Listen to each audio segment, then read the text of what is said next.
Welcome to Pratap classes. दोस्तों, Pratap classes के YouTube channel पर आपका स्वागत है। आज है 5 जुलाई 2024 और 5 जुलाई 2024 के जितने भी इंडिया और वर्ल्ड के जो करंट अफेयर्स के क्वेश्चन बनते हैं, आज उनका अपने डिस्कशन करेंगे। पूरा वीडियो ध्यान से देखना और लास्ट में आपसे क्वेश्चन पूछूंगा जिनके जवाब आपको कमेंट बॉक्स में देना होगा। आज अपने पढ़ेंगे आदित्य L1 ने हेलो ऑर्बिट का पहला चक्कर पूरा किया। अंतर्राष्ट्रीय छात्रों के लिए प्रीपेड सेफिरो फॉरेक्स कार्ड लॉन्च किया गया और किसे उपराष्ट्रीय सुरक्षा सलाहकार के रूप में नियुक्त किया गया। इनकी आज हम चर्चा करेंगे बढ़िया तरीके से। पूरी डेली आपको मेरी सुबह ये करंट अफेयर्स की क्लास आपको कंटिन्यू मिलती रहेगी। तो सारे विद्यार्थी एक बार सेशन को लाइक शेयर करेंगे। सभी साथियों को गुड मॉर्निंग। सबसे पहले हम कल के क्वेश्चनों को रिवाइज करेंगे। हाल ही में SERA और ब्लू ओरिजिन ने अंतरिक्ष मानव मिशन के लिए किस देश को साझेदार राष्ट्र घोषित किया? तो भारत को। किसने प्रधानमंत्री मोदी के मिशन कर्मयोगी के अनुरूप नई दिल्ली में निर्माण पोर्टल का उद्घाटन किया? जी किशन रेड्डी ने।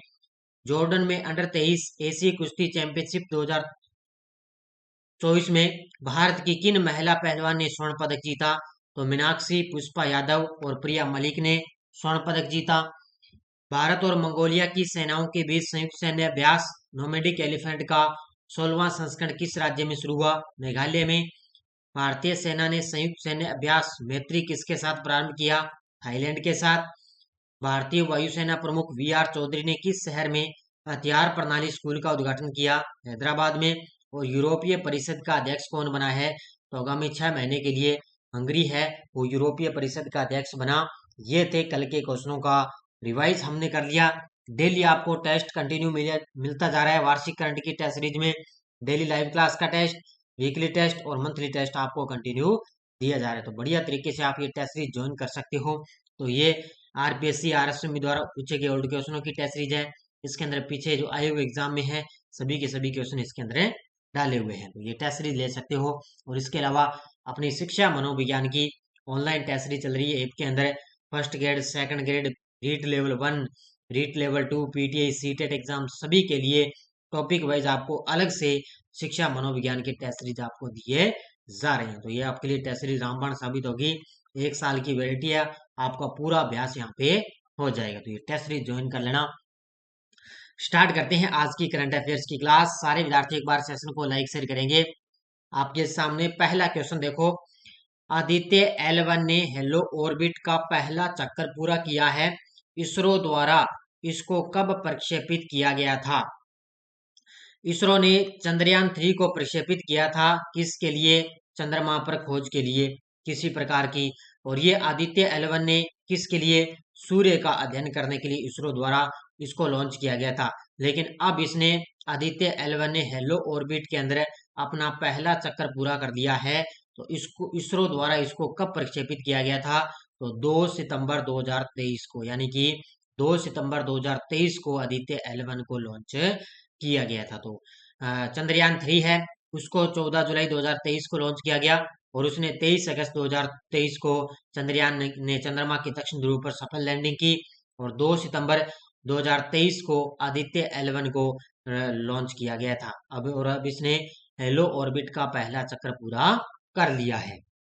देखो, भारतीय अंतरिक्ष अनुसंधान संगठन इसरो ने 2 जून को घोषणा की कि भारत के पहले सौर मिशन ने 2 जुलाई को सूर्य पृथ्वी L1 बिंदु के चारों ओर अपनी प्रभामंडल कक्षा पूरी कर ली है। आदित्य L1 मिशन लैंग्रियन बिंदु L1 पर स्थित एक भारतीय सौर वेधशाला है और पिछले वर्ष 2 सितंबर को प्रक्षेपित किया गया था। यानी कि आदित्य L1 जो मिशन है ना, लैंग्रियस बिंदु L1 पर एक भारतीय वेधशाला है, उसी के अकॉर्डिंग उसने चक्कर पूरा कर दिया। 2 सितंबर को इसको लॉन्च किया गया। फिर 6 जनवरी को इसके लक्षित हेलो कक्षा में इसको स्थापित किया गया। हेलो कक्षा में आदित्य L1 अंतरिक्ष यान को L1 बिंदु के चारों ओर एक चक्कर पूरा करने में 178 दिन लगते हैं। यानी कि एक चक्कर पूरा करता है ना ये, जब 178 दिन लगते हैं। और अब इसने अपना पहला चक्कर पूरा कर लिया है। अब बात आई है आदित्य L1 की। तो देखो, booster dose. Aditya L1 mission को 2 सितंबर 2023 की सुबह 11:50 पर सतीश धवन अंतरिक्ष केंद्र श्रीहरिकोटा आंध्र प्रदेश से इसको लॉन्च किया गया। इसके अलावा आपसे पूछा जा सकता है भी किस रॉकेट से इसको लॉन्च किया गया, तो PSLV रॉकेट से लॉन्च किया गया, यानी कि पोलर सैटेलाइट लॉन्च व्हीकल, इससे इसको लॉन्च किया गया।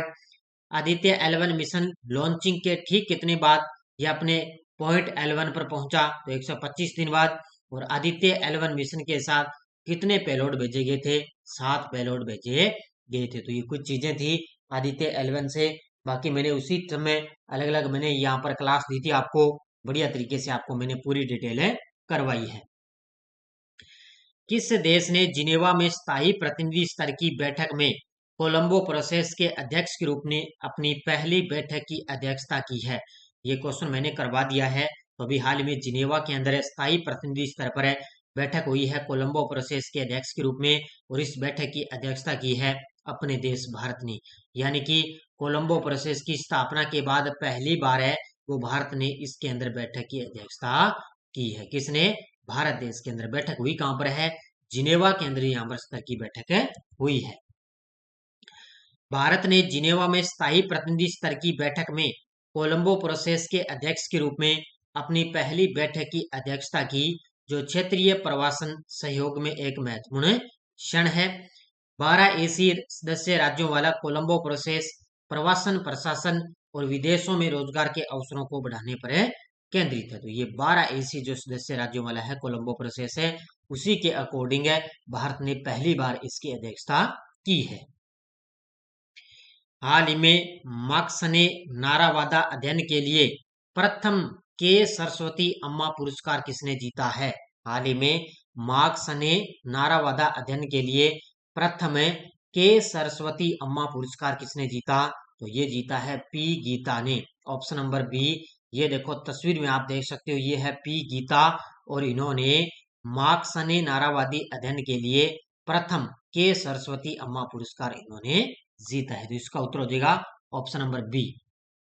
तो नारीवादी साहित्य और अध्ययन की महत्वपूर्ण मान्यता के रूप में लेखिका, आलोचक और नारीवादी कार्यकर्ता है पी गीता को पहला के सरस्वती अम्मा पुरस्कार प्रदान किया गया है। यानी कि विंग्स, यानी कि women is a integration and growth throat of sports Kerala द्वारा स्थापित यह प्रतिष्ठित पुरस्कार साहित्य और सामाजिक विमर्श में नारीवादी योगदान की स्वीकृति में एक महत्वपूर्ण क्षण को दर्शाता है। यानी कि नारीवादी, नारी के क्षेत्र में उनका बड़ा योगदान रहा। पी गीता की अभूतपूर्व कृति है आन ठचुकल, यानी कि पुरुष रचनाएं हैं जो MT वासुदेवन नायर की पटकथाओं का विश्लेषण है। इन्हीं कृति के तहत इनको ये के सरस्वती अम्मा पुरस्कार प्रदान किया गया। किसको किया गया? पी गीता को यह पुरस्कार मिला है।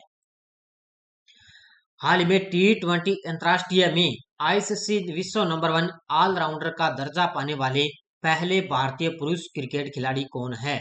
T20 अंतरराष्ट्रीय में ICC विश्व नंबर 1 ऑलराउंडर का दर्जा पाने वाले पहले भारतीय पुरुष क्रिकेट खिलाड़ी कौन बने? तो वो बन चुके हैं Hardik Pandya. Option number C. कौन बन चुके हैं? हार्दिक पांड्या है वो ऑलराउंडर का दर्जा पाने वाले पहले भारतीय पुरुष क्रिकेट खिलाड़ी बने चुके हैं। कौन है? हार्दिक पांड्या। तो हार्दिक पांड्या अंतरराष्ट्रीय क्रिकेट परिषद ICC यानी कि T20 अंतरराष्ट्रीय 20 में नंबर 1 रैंक पाने वाले पहले भारतीय ऑलराउंडर बन चुके हैं। यानी कि ऑलराउंडर का मतलब है ये साथ में गेंदबाजी भी करते हैं और साथ में बल्लेबाजी भी करते हैं, यानी कि दोनों ही करते हैं।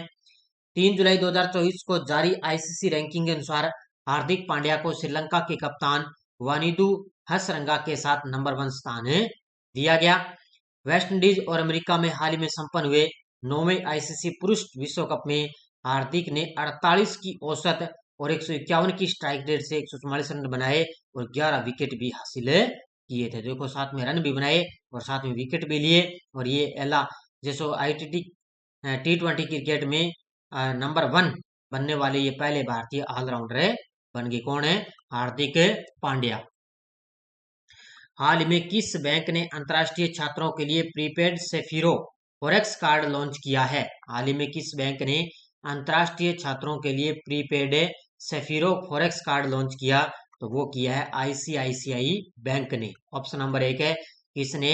ICICI बैंक ने अंतरराष्ट्रीय छात्रों के लिए प्रीपेड सेफिरो फॉरेक्स कार्ड लॉन्च किया है। अब इसका मतलब क्या होता है, क्या काम आता है? अब देखो, आईसीआईसीआई बैंक ने अपने स्टूडेंट सफीरो फॉरेक्स कार्ड के लॉन्च की घोषणा की, जो एक प्रीमियम फॉरेक्स प्रीपेड कार्ड है। ये विशेष रूप से उन छात्रों के लिए तैयार किया गया जो उच्च शिक्षा के लिए विदेश से जा रहे हैं, यानी कि उसी के लिए ये कार्ड वगैरह तैयार किया है। जो विद्यार्थी है ना, छात्र वगैरह, वो उच्च शिक्षा यानी कि उच्च शिक्षा के लिए विदेश जा रहे हैं, तो इन विदेश के अंदर उनका खर्चा ज्यादा नहीं लगेगा, क्योंकि उनको इस कार्ड के जरिए पूरा उनको वित्तीय सहायता मिलेगी, यानी कि खाना पीना है, कोई उनका किराया वगैरह कोई सब मान सकते हो, उसी के अकॉर्डिंग है। उनको ये फॉरेक्स प्रीपेड कार्ड है, वीजा बना दिया, उसी के अकॉर्डिंग उनका उच्च शिक्षा के लिए विदेश आ रहे हैं, तो उनका ज्यादा खर्चा नहीं लगेगा। हाल ही में हेमंत सोरेन किस राज्य के नए मुख्यमंत्री बने हैं? तो आपको सभी को पता है, इससे पहले झारखंड के सीएम थे चंपई सोरेन। कौन थे? झारखंड के सीएम चंपई सोरेन थे। उन्होंने अपने पद से इस्तीफा देने के बाद में अब हेमंत सोरेन है, वो तीसरी बार फिर झारखंड के नए सीएम बन चुके हैं। ये तस्वीर में आप देख सकते हो, हेमंत सोरेन अब ये झारखंड के नए सीएम बन चुके हैं। पहले चंपई सोरेन थे और अब हेमंत सोरेन वापस बन गए। तो झारखंड मुक्ति मोर्चा के नेता हैं हेमंत सोरेन, झारखंड के नए मुख्यमंत्री बन गए, और यह तीसरी बार है जब हेमंत सोरेन सीएम पद की शपथ ले ली है। उन्होंने राज्यपाल सीपी राधाकृष्णन ने उन्होंने सीएम पद की उनको शपथ दिलाई, और उनके दौरान उनके पिता शिबू सोरेन भी यहाँ पर मौजूद थे। इससे पहले झारखंड के सीएम चंपई सोरेन ने राजभवन पहुंचकर राज्यपाल सीपी राधाकृष्णन को इस्तीफा सौंप दिया था। तो उन्होंने झारखंड के सीएम चंपई सोरेन ने इस्तीफा दे दिया, और अब हेमंत सोरेन है वो वापस अब तीसरी बार झारखंड के सीएम बन गए। तो बड़ा गजब का पॉइंट है, याद रखना। अब बात आई है मुख्यमंत्री की तो पूरी डिटेल में आपको मुख्यमंत्री की थोड़ी बता देता हूँ। देखिए, बूस्टर डोज में मुख्यमंत्री राज्य सरकार का मुखिया होता है, आपको पता है, और ये संविधान के अनुच्छेद 163 में राज्यपाल को सहायता और सलाह देने के लिए मुख्यमंत्री के साथ मंत्री परिषद का भी प्रावधान है माने गए। तो संविधान के 163 के अंदर इसका उल्लेख है। 164 यह प्रावधान करता है कि मुख्यमंत्री की नियुक्ति राज्यपाल करेगा। तो आपको सभी को पता है, शपथ वगैरह है, नियुक्ति वगैरह तो मुख्यमंत्री की कौन करेगा? राज्यपाल करेगा। मुख्यमंत्री का कार्यकाल वैसे तो 5 वर्ष होता है, लेकिन वह राज्यपाल के प्रशस्त पद धारण करता है। राज्यपाल द्वारा उसे तब तक बर्खास्त नहीं किया जा सकता जब तक कि विधानसभा में उसको बहुमत प्राप्त होता है, यानी कि राज्यपाल उसको तब तक बर्खास्त नहीं कर सकता जब तक उसको विधानसभा में बहुमत प्राप्त हो। यदि वह विधानसभा में विश्वास मत खो देता है तो उसे त्याग पत्र देना ही चाहिए, अन्यथा राज्यपाल उसे बर्खास्त कर सकता है। तो ये बूस्टर डोज के साथ मैंने कुछ चीजें मुख्यमंत्री से रिलेटेड करवा दी। यहाँ से एग्जाम के अंदर कहीं से भी क्वेश्चन बने सकता है। हाल में किसे उपराष्ट्रीय सुरक्षा सलाहकार यानी कि डिप्टी एनएसए के रूप में नियुक्त किया गया? हाल में किसे उपराष्ट्रीय सुरक्षा सलाहकार के रूप में किसको नियुक्त किया गया? तो ये टीवी रविचंद्रन और पवन कपूर, इन दोनों को उपराष्ट्रीय सुरक्षा सलाहकार के रूप में नियुक्त किया गया। इसका उत्तर हो जाएगा प्रयुक्त दोनों। तो टीवी रविचंद्रन और पवन कपूर ये दोनों बन गए उपराष्ट्रीय सुरक्षा सलाहकार बन गए। तो सरकार ने हाल ही में कई हाई प्रोफाइल नियुक्तियां करके राष्ट्रीय सुरक्षा परिषद यानी कि एनएससी को मजबूत किया है। ये दोनों पॉइंट याद रखने हैं। रिसर्च एंड एनालिसिस विंग के पूर्व प्रमुख है राजेंद्र खन्ना, इनको अतिरिक्त राष्ट्रीय सुरक्षा सलाहकार के रूप में पदोन्नत किया गया है। तो ये राजेंद्र खन्ना है, ये बन गया अब अतिरिक्त राष्ट्रीय सुरक्षा सलाहकार के रूप में इनको पदोन्नत कर दिया। और टीवी रविचंद्रन और पवन कपूर है, उनको उप राष्ट्रीय सुरक्षा सलाहकार के रूप में नियुक्त कर दिया है। तो ये दोनों ही पॉइंट आपको बड़े गजब के आपको याद रखने हैं। हाल में नीदरलैंड के प्रधानमंत्री पद पर किसे चुना गया? हाल ही में नीदरलैंड के नए प्रधानमंत्री बन चुके हैं डिक स्कोफ। ऑप्शन नंबर 1 कौन बन गए? डिक स्कोफ है, ये नीदरलैंड के नए प्रधानमंत्री बन चुके हैं। तो ये पूर्व जासूस प्रमुख थे डिक स्कोफ है, ये नए डच यानी कि नीदरलैंड के नए प्रधानमंत्री बन गए, जो अब तक की सबसे कड़ी आवर्जन नीति को लागू करने पर ध्यान केंद्रित करने वाले एक दक्षिणी पंथी गठबंधन का ये नेतृत्व कर रहे हैं। 67 वर्षीय स्कोफ ने पहले डच गुप्त सेवा का नेतृत्व किया और 14 साल सत्ता में रहने के बाद मार्क रूटो से कार्यभार संभाला है। तो इससे पहले मार्क रूटो थे, अब उनसे ये कार्यभार संभाल लिया। अब कौन बन गए? तो ये डिक स्कोफ बन चुके हैं। हाल में किसने शास्त्री भवन में DMF गैलरी का उद्घाटन किया है? हाल ही में किसने शास्त्री भवन में DMF गैलरी का उद्घाटन किया? तो ये किया है जी किशन रेड्डी ने। किसने किया है? जी किशन रेड्डी ने शास्त्री भवन में DMF गैलरी का उद्घाटन किया। तो केंद्रीय कोयला एवं खान मंत्री जी किशन रेड्डी ने शास्त्री भवन में DMF गैलरी का उद्घाटन किया। इस गैलरी में जिला खनिज संस्थान या प्रधानमंत्री खनिज क्षेत्र कल्याण योजना के तहत गठित स्वयं सहायता समूह और खनन कंपनियों द्वारा कॉरपोरेट सामाजिक उत्तरदायित्वों के तहत समर्थित स्वयं सहायता समूहों के उत्पादों को शास्त्रीय भवन परिसर में प्रदर्शित किया जाएगा। ज्यादा आपके लिए इतना ये महत्वपूर्ण नहीं है। हाल ही में किसे राष्ट्रीय चिकित्सा आयोग के अध्यक्ष के रूप में नामित किया गया? हाल ही में किसे राष्ट्रीय चिकित्सा आयोग के अध्यक्ष के रूप में नामित किया गया? तो यह किया गया डॉक्टर BN गंगाधर को। ऑप्शन नंबर बी, किसको किया गया? डॉक्टर BN गंगाधर को राष्ट्रीय चिकित्सा आयोग का अध्यक्ष के रूप में नामित किए गए। तस्वीर में आप देख सकते हो BN गंगाधर। तो ये कार्यवाहक अध्यक्ष के रूप में सेवारत हैं डॉक्टर BN गंगाधर। इनको आधिकारिक तौर पर राष्ट्रीय चिकित्सा आयोग के प्रमुख के रूप में नियुक्त किया गया। डॉक्टर संजय बिहारी को medical assessment and renting board का नए अध्यक्ष नियुक्त किया गया। तो ये दोनों पॉइंट अलग अलग है। अब राष्ट्रीय चिकित्सा आयोग की बात है तो इसका गठन हुआ था 25 सितंबर 2020 है और उसका मुख्यालय कहाँ पर है? नई दिल्ली, भारत के अंदर इसका मुख्यालय। तो अब इसका अध्यक्ष किसको नियुक्त कर दिया? डॉक्टर BN गंगाधर को नियुक्त कर दिया है। यह टेलीग्राम ग्रुप है। कोई सूचना आती है, कोई लिंक आ गया, कोई नोटिफिकेशन आ गया, सब आपको टेलीग्राम पे सूचना मिलती है। पिछले वीडियो क्वेश्चन क्या था? IMF के आर्टिफिशियल इंटेलिजेंस तत्परता सूचकांक में भारत को कौन सा स्थान मिला? तो इसके अंदर भारत को 72वां स्थान मिला। बहुत सारे विद्यार्थियों ने बड़े शानदार तरीके से जवाब दिए, उन सभी को हार्दिक शुभकामनाएं। अब देखो क्वेश्चन फॉर यू, भारतीय वायुसेना ने किस देश के साथ ओपेक्स अभ्यास का आयोजन किया?